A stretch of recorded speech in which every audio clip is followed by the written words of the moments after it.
Yeah. So the first two tracks that go together, they're called No Boats Beyond This Fence and One Good Turn Deserves Another.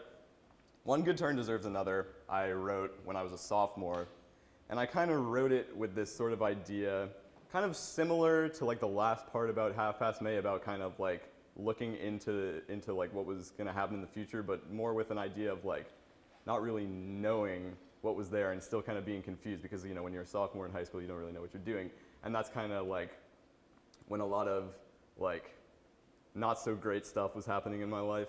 So I kind of wrote it, but it's still sort of a positive tune. So I kind of wrote it as a way to sort of remind myself that like I can always stay positive. And then, you know, like I said, with Half Past May, it's all about transitions. It's all about like knowing that I made big accomplishments, and you know, I have this definite next step in my future now. So it's all about sort of feeling good about what you've done. And then the last song, which is called Colors Became Clear, that was sort of more the introspective piece. It's not really like sad so much as it's just kind of like sort of an embodiment of all the times that I was kind of giving up hope. But I made sure to resolve it at the end in a way that's just sort of like, you know, no negative feeling is forever, I guess. So, yeah. All kind of similar mantras, but just in different ways. Yeah. Do you find it's easier to convey emotions in music with or without lyrics? Ooh. Which do you prefer? That really depends. I'm really bad with lyrics. I don't really do I sing occasionally, never really with words that I wrote myself. I sort of gravitated towards the whole solo acoustic thing pretty early on. That is my ideal way to convey emotion, but like obviously Matt is probably, for example, gonna want to have his lyrics in there and have his whole more grand arrangement to it, whereas I just have me and the guitar. So, yep. Going on with Jackson's question, do you find it easier to convey like a happier connotation or like a sadder? Again, it depends. It just depends what I feel needs to be shared. The majority of my songs have sort of tried to share the sort of happy connotation, but I have always found it easier when I'm feeling that like a sadder story needs to be conveyed, that you know that is the one that needs to come out. So it's really just depending on the situation at the time. Yeah. Yeah, I understand what you're doing, but what was your thesis, the original question that you want to answer? And Right. how did you conclude? So the question was basically, I'm gonna try and remember this as best I can. It was basically just like, what about the way music is written makes it so innately emotional? And my original like thesis statement was that I was gonna prove like, okay, this is definitely like 100% scientific. There's got to be something about the way that notes are just arranged that automatically translates into emotion. And I did find that to an extent, but I also found out that whole idea of like artistic genuineness that I had not really thought of beforehand. So that was basically the original thesis, was that my original thought was that it would all come down to the science, but really there was more to it. Yes? Do you think that perceptions of what is melody, or do you think that melody is projective? Because there was one quote in your presentation, I think it was by Greg Theory. Yeah. Would you mind Oh, sure. putting it up again? Yeah, go on. Yeah. The thing any good song needs is a melody.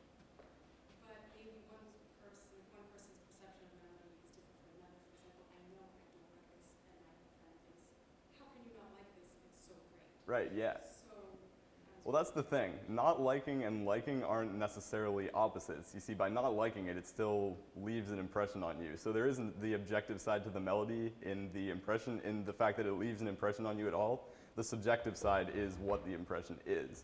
Yeah. Of course. Anyone else? Yeah? I'm interested to know why genuineness and sincerity seems to be the thing you need for music. Because I know there are a lot of songs, like I may be mistaken on the particular one, but I believe it was Acapelle's Canon was a commission, and he wrote it in 3 weeks and said that this is like the worst, most garbage piece of music I've ever created, and we still play it every year. I mean, that just comes down more to sort of appreciation for the classics, I guess. Like, again, with the whole subjectivity thing, like different people get different things out of it. So there's still people out there who could find something in music that didn't necessarily have any genuineness in it. But for like the vast majority of like people who consider themselves like music buffs, they really kind of seek out that genuineness. So that basically just, what I'm saying is Paco Bell's canon just wasn't designed for those people. Genuineness just helps reach a wider audience. One more question. Yeah.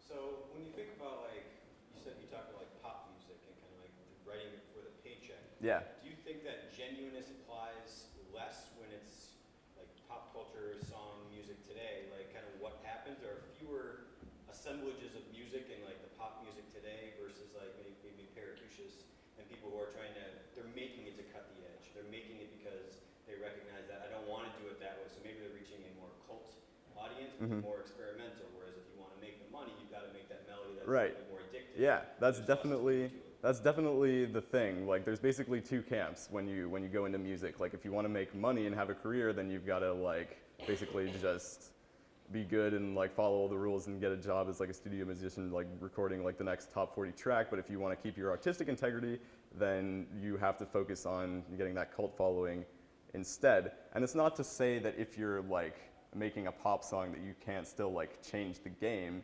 It's just less likely to happen. In my experience, I haven't seen as many, although there are more artists coming now in the sort of pop scene that are kind of breaking away from like what pop was a few years ago. So perhaps that statement was a little bit too harsh for today's terms. But I've just noticed this trend of like popular music being very sort of clean cut and just kind of like, not that it's not genuine at all, but just having very little genuineness, I guess. What are your plans for next year? Are you going to continue the music? Yeah, I'm majoring in music at McGill University. Nice. All right. Thank you very much, Sam. Thank you guys, yeah.